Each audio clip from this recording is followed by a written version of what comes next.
ہے، تم مالک نہیں ہو۔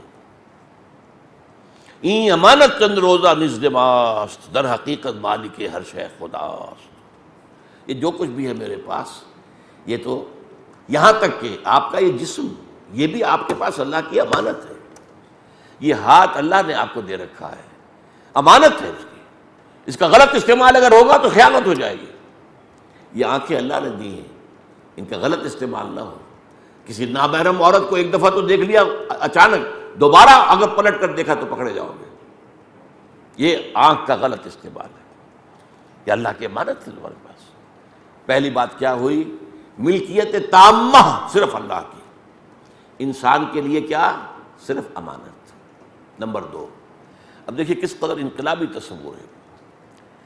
تم چاہے محنت کر رہے ہو کھیت میں، چاہے دکان پر، چاہے کارخانے میں، چاہے کسی دفتر میں گھس گھس کر رہے ہو، اور چاہے ڈاکٹری کر رہے ہو، چاہے انجینئرنگ کر رہے ہو، جو کچھ تمہیں ملے اسے اپنی کمائی نہ سمجھنا، وہ فضل ہے۔ سمجھ رہے میری بات؟ فضل میں اور کمائی میں کیا فرق ہے؟ آپ نے ایک مزدور رکھا ہے، 100 روپے مزدوری طے ہوئی، شام کو آپ نے 100 روپیہ دینا ہے اسے۔ آپ نے دیکھا کہ ایک مزدور جو ہے وہ بہت محنت سے کام کیا اس نے، آپ نے اس کو 10 روپے اور دے دیے۔ یہ 10 روپے کیا ہیں؟ فضل۔ 100 روپے کیا تھا؟ اس کی کمائی۔ 100 روپے تو محنت سے طے ہوئے تھے، اس کی کمائی تھی، لیکن 10 روپے مزید آپ نے دیے تو یہ فضل ہے جو بلا استحقاق۔ ظاہر بات ہے وہ مزدور کلیم نہیں کر سکتا، کلیم تو کرے گا 100 روپیہ، 10 مزید تو نہیں مانگ سکتا۔ تو اللہ نے جو کچھ تمہیں اللہ دے، چاہے وہ ملازمت میں تنخواہ مل رہی ہے، چاہے کارخانے میں کما رہے ہو، چاہے زمین سے کما رہے ہو، وہ اللہ کا فضل ہے، قسم نہیں ہے۔ قسم تو ہے، نیکی کمائی تو وہ قسم ہے، بدی کمائی تو وہ قسم ہے۔ لہا ما کسبت وعلیہا ما اکتسبت، نیکی کمائی ہے تو اسی کے لیے، کوئی بدی کمائی ہے تو اسی کے لیے۔ قسم جو ہے وہ در حقیقت ہے انسان کے اخلاقی اعمال کے لیے۔ مال جو بھی انسان کماتا ہے، جسے ہم کمائی کہہ دیتے ہیں، وہ کمائی نہیں ہے، فضل ہے۔ نمبر 4، اس فضل میں تمہارا حق صرف تمہاری ضروریات ہیں۔ جو ضرورت سے زائد ہے وہ اللہ نے دوسروں کا حق تمہارے پاس ڈال دیا ہے تمہارے امتحان کے لیے۔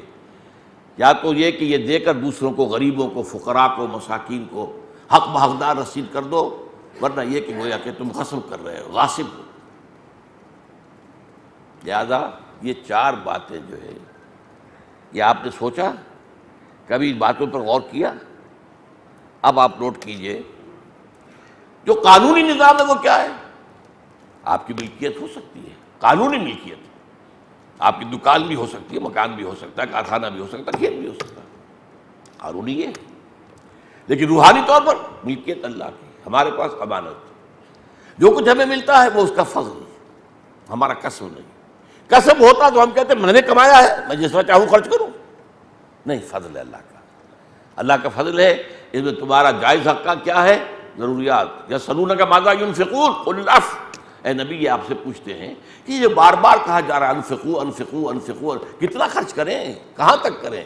کہہ دیجیے جو بھی ضرورت سے زائد ہے دے ڈالو، ڈونٹ ریٹین اٹ۔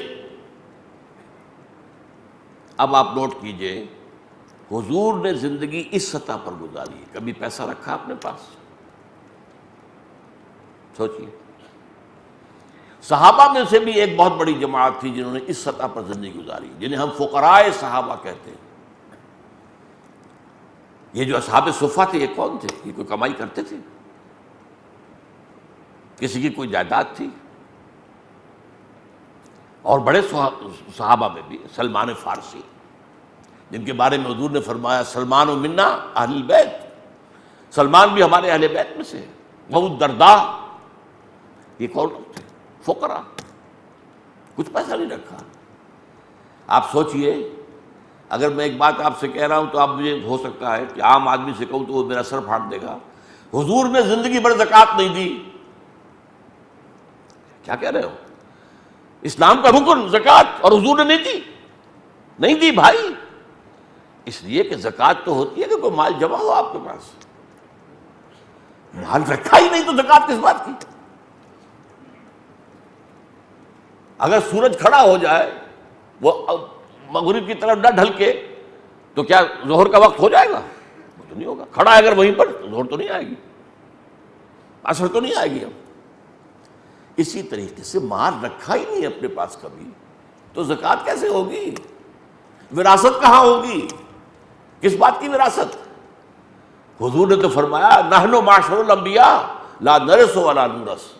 ہم جو نبی ہیں، جو ایک جماعت ہے اللہ کی طرف سے، اور تمام انبیاء جو ہیں بنو علاتن کہا حضور نے، یہ جو ہے در حقیقت ماں ذات بھائی ہیں آپس میں، باپ سب کا ایک ہے، ماں علیحدہ ہے نبیوں کی.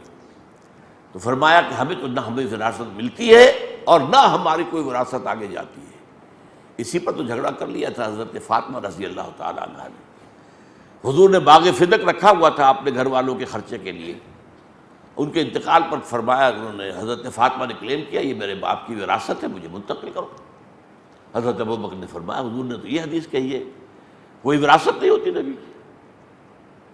تو وراثت وہ تو ایک بتا رہا ہے، برتنے کے لیے ایک چیز رکھی ہوئی ہے، وہ ملکیت تو نہیں. اسی طریقے سے نوٹ کیجئے یہی سطح ہے جس پر کہ صوفیاء کرام نے زندگی گزاری ہے. یہ جو بابا فرید رحمۃ اللہ علیہ، ان کے ہاتھ پر اگر لاکھوں آدمی ایمان لے آئے، اور اگر اجمیری معین الدین اجمیری رحمۃ اللہ علیہ لاکھوں آدمی ایمان لے آئے، کیوں؟ پانی کے اندر نمک ڈال کر اس سے سوکھی روٹی کھاتے. کیا انہوں نے کوئی جائیداد بنائی؟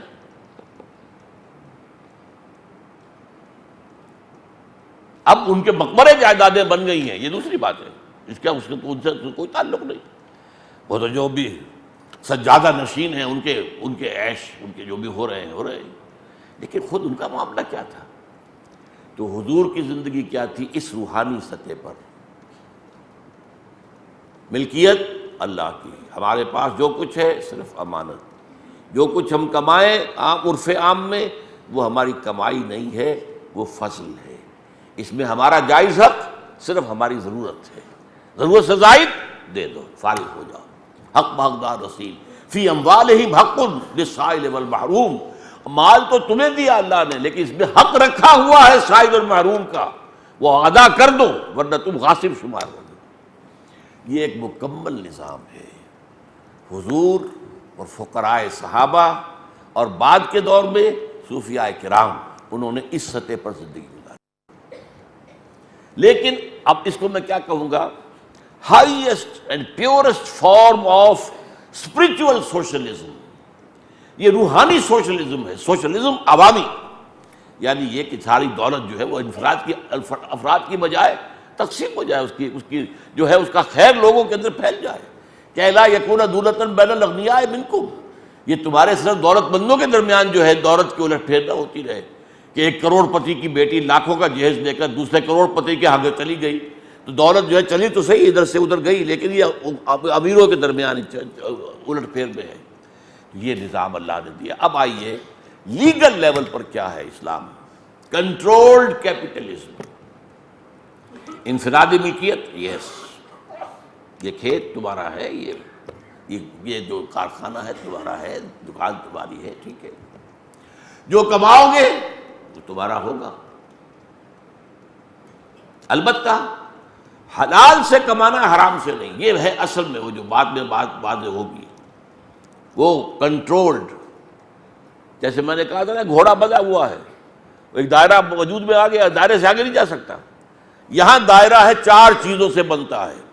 اس دائرے کے اندر محنت کرو، کوشش کرو، جدوجہد کرو، بھاگ دوڑ کرو، کماؤ، اور اس میں فری اکانومی کے سارے اصول موجود ہیں.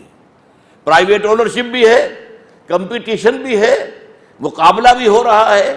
ظاہر بات ہے ہر شخص جو ہے اپنے کارخانے کی چیز کو بہتر ڈیولپ کرنا چاہے گا، اور کمپٹیشن ہوگا تو قیمتیں خود بخود گریں گی. مارکیٹ جو فورسز ہیں، ڈیمانڈ اینڈ سپلائی، ڈیمانڈ اگر زیادہ ہے سپلائی کم ہے قیمتیں چڑھ جائیں گی، چڑھنے دو، یہ نیچرل پروسیس ہے.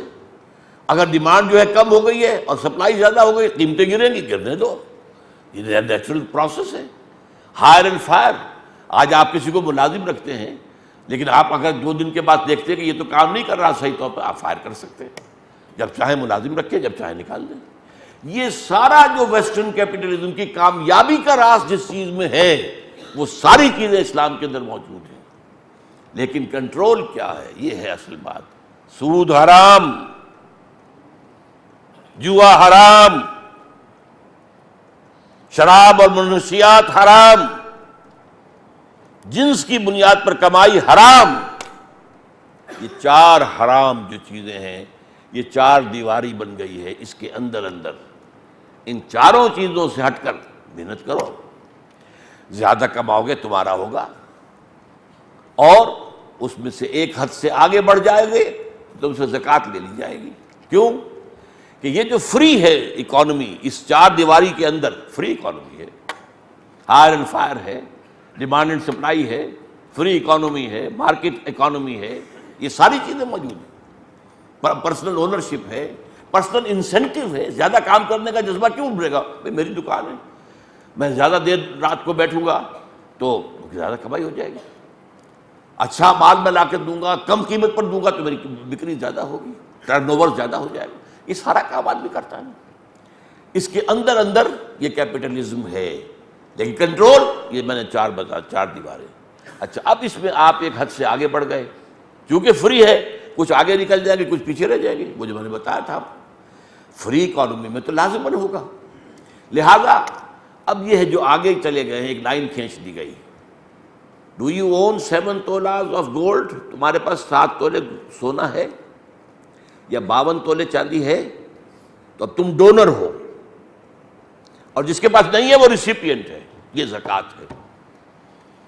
تُؤْخَذُ مِنْ أَغْنِيَائِهِمْ وَتُرَدُّ إِلَىٰ فُقَرَائِهِمْ، وہ ان کے امیروں سے لے کر ان کے غریبوں کو دے دی جاتی ہے۔ وہی بات جو ویلفیئر کا نظام دنیا میں قائم کیا گیا، وہ تو میں سمجھتا ہوں کہ سب سے پہلی ویلفیئر اسٹیٹ تو قائم ہوئی ہے اسلام نے کی ہے، سب سے پہلی سوشلسٹ اسٹیٹ تو قائم کی ہے اسلام نے کی ہے۔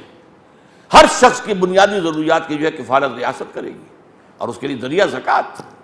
جو آگے چلے گئے وہ دیں، وہ ڈونیٹ کریں، وہ ڈونرز ہیں۔ جو پیچھے رہ گئے، اچھا فقیر جو ہے اس کا مطلب یہ نہیں کہ جسے بھوکا مر رہا وہی فقیر ہے، جس کے پاس 7 تولہ نہیں ہے وہ فقیر ہے۔ یعنی زکوٰۃ کے معاملے میں فقیر کسے کہا جائے گا؟ جس کے پاس یہ جو ہے نصاب والا مال نہیں ہے وہ فقیر ہے، جس کے پاس ہے وہ غنی ہے۔ غنی دیں گے، تُؤْخَذُ مِنْ أَغْنِيَائِهِمْ تُرَدُّ إِلَىٰ فُقَرَائِهِمْ۔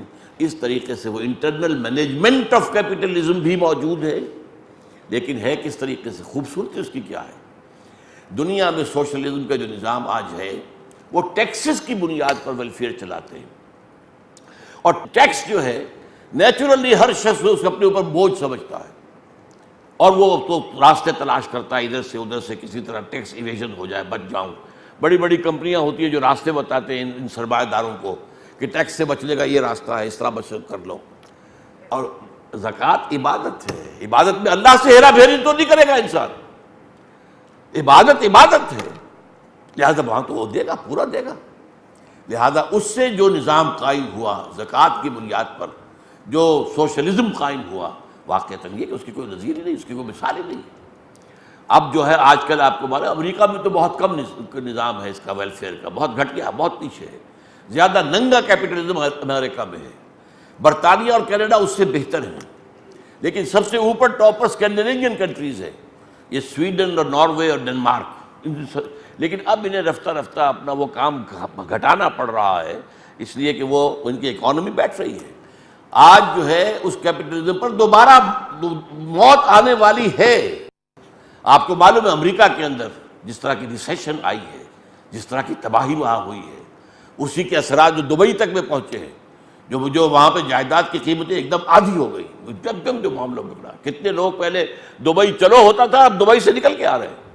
یہ سارا معاملہ جو ہے کیپٹلزم، فوکویاما نے کہا تھا کہ فتح ہو گئی ہماری، کیپٹلزم ہی دنیا کا نظام ہے، لیکن آج دنیا کے سامنے یہ ہے کہ سوچنا پڑ رہا ہے کہ نہیں، یہ کیپٹلزم جو ہے ننگا کیپٹلزم، یہ چلنے والا نہیں ہے، دوبارہ وہ کچھ سوشلزم کی سوچ رہے ہیں۔